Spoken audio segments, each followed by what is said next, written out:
ఇవ్వడం జరిగింది. సేమ్ అక్కడలాగే ఇక్కడ కూడా ఈ అమరనాయకుడు పదవి అనేది వంశపారంపర్యంగా వస్తుందా? రాదు. తరచూ వీళ్ళని ఒక చోటు నుంచి ఒక చోటుకి ఏం చేసేవారు నాన్న? బదిలీ చేయడము అనేది జరిగేది. సో అలాగే చిన్న చిన్న ప్రాంతాలకు కూడా కొంతమందిని నియమించేవారు నాన్న. వాళ్ళనే ఏమనేవారు అంటే నాయక లేదా పాలెగాడు అనేవారు. ఏమనేవారు నాన్న? నాయక లేదా పాలెగాడు అనేవారు. మనం చూసాం 8th క్లాస్ లో థామస్ మన్రో గురించి మనం మాట్లాడుకున్నప్పుడు థామస్ మన్రో 80 మంది పాలెగారులని రాయలసీమలో అణచివేశాడని మాట్లాడుకున్నాం. మీరందరూ సైగా సినిమా చూసారా నాన్న? చిరంజీవిది. సో వాళ్ళందరూ కూడా ఎవరు అంటే పాలెగారులే. అంటే మన కోస్తా ప్రాంతంలో జమీందారి అంటే ప్రజల దగ్గర నుంచి పన్ను తీసుకునేటటువంటి పెద్ద పెద్ద భూస్వాములు జమీందారులను ఎలా అన్నామో, రాయలసీమలో అలాంటి జమీందారులను ఏమంటాం నాన్న? పాలెగాళ్ళు అంటాం. సో ఈ పాలెగాల వ్యవస్థ అనేది ఎవరి కాలం నుంచి స్టార్ట్ అయిందిరా? విజయనగర రాజుల కాలం నుంచి స్టార్ట్ అయింది. అయితే ఈ సైనిక విధానాన్ని కాకతీయుల కాలంలో నాయక విధానం అన్నాం. ఇప్పుడు విజయనగర రాజుల కాలంలో ఏమన్నాం నాన్న? అమరనాయక విధానం అన్నాం. కానీ ఏదైనా చేంజ్ ఉందా అక్కడ? లేదు. సేమ్ వీళ్ళు భూమిని పొందుతారు, ఆ ప్రాంతంలో పన్ను వసూలు చేస్తారు, దాంతో దేన్ని పోషిస్తారా? సైన్యాన్ని పోషించడం అనేది జరుగుతుంది. మరి అలాగే మనం ఇంకా చూసినట్లయితే ఈ యొక్క విజయనగర రాజుల కాలంలో అత్యంత గుర్తింపు పొందింది ఏది అంటే నాన్న?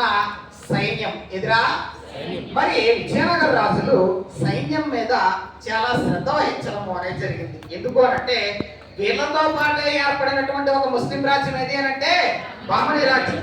తరచుగా రాయచూరు తోపు కోసం వాళ్ళతో యుద్ధాలు జరుగుతుండేవి. ఇవి సరిపోదన్నట్టు ఆల్రెడీ కాకతీయుల తర్వాత 3 స్థానిక రాజ్యాలు ఏర్పడ్డాయి. ఏంటి అవి? ముస్నూరి నాయకులు, రేచర్ల పద్మనాయకులు, రెడ్డి రాజ్యం. మళ్ళీ ఈ రెడ్డి రాజ్యం ఏమైంది? కందుకూరు రెడ్డి రాజ్యము, రాజమండ్రి రెడ్డి రాజ్యంగా 2 కొత్త శాఖలు ఏర్పడ్డాయి. సో ఇలా తరచూ వీళ్ళందరి మధ్య యుద్ధాలు జరుగుతుండే నాన్న. సో రాజు అనేవాడు తన రాజ్యాన్ని సంరక్షించుకోవాలంటే ఖచ్చితంగా దేని అవసరం పడిందిరా? సైన్యం యొక్క అవసరం పడింది. మరి విజయనగర రాజుల కాలంలో ప్రధానంగా సైన్యము అనేది 4 విభాగాలుగా ఉండేది. ఎన్ని విభాగాలన్నా? 4 విభాగాలుగా ఉండేది. అందులో మొదటిది ఏది అంటే కనుక పదాతి దళం. ఏదన్నా? పదాతి దళము. అలాగే అశ్వదళం. ఏదన్నా? అశ్వదళము. అలాగే గజదళం. ఏదన్నా? గజదళం. అలాగే ఫిరంగి దళం. ఏదన్నా? ఫిరంగి దళం. సో మనకి ఈ యొక్క విజయనగర రాజుల కాలంలో సైన్యం ఎన్ని పార్ట్లుగా ఉందిరా? 4. ఏంటంటే పదాతి దళం, అశ్వదళం, గజదళం, ఫిరంగి దళం అని చెప్పి 4 దళాలుగా ఉండేదిరా. ఈ దళాలే సైనికాధికారులు అనేవాళ్ళు నడిపిస్తూ ఉండేవారు. ప్రధానంగా వీళ్ళ యొక్క సైన్యంలో అత్యంత ముఖ్యమైనది ఏది అంటే కనుక మరి అశ్వాల్ని ఎవరెవరి దగ్గర నుంచి కొనుక్కున్నారా? పోర్చుగీసు మరియు నుంచి శ్రీకృష్ణదేవరాయలు సంవత్సరానికి 13,000 గుర్రాలు కొన్నాడు. ఎన్ని గుర్రాలు అన్న? ఒక సంవత్సరానికే 13,000 గుర్రాలు కొన్నాడంటే ఆయన మొత్తం పరిపాలనా కాలంలో ఎన్ని గుర్రాలు కొని ఉంటాడు? సో ఇక్కడ జస్ట్ ఒక 1000 మంది కూడితేనే మనుషులే ఎంత భయంకరంగా ఉంది, మరి గుర్రాలు ఉంటే అది ఇంకెంత భయంకరంగా ఉంటుంది నాన్న. సో శ్రీకృష్ణదేవరాయల సైన్యంలో అత్యంత శక్తివంతమైన దళం ఏది అంటే కనుక అశ్వదళం.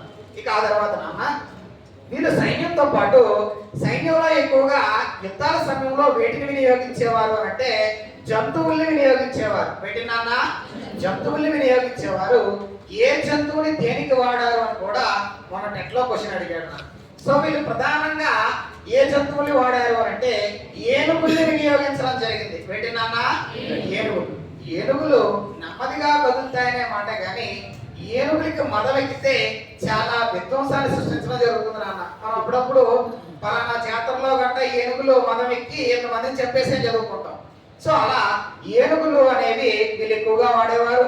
సో ఏనుగులు దేనికోసం ప్రధానంగా వాడేవారు అంటే యుద్ధం కోసం ఏనుగులు వినియోగించారా. అలాగే ఒంటెలు. ఏమన్నా? ఒంటెలు. గుర్రాలు. ఏమన్నా? గుర్రాలు. అలాగే గాడిదలు. ఏమేమన్నా? ఒంటెలు.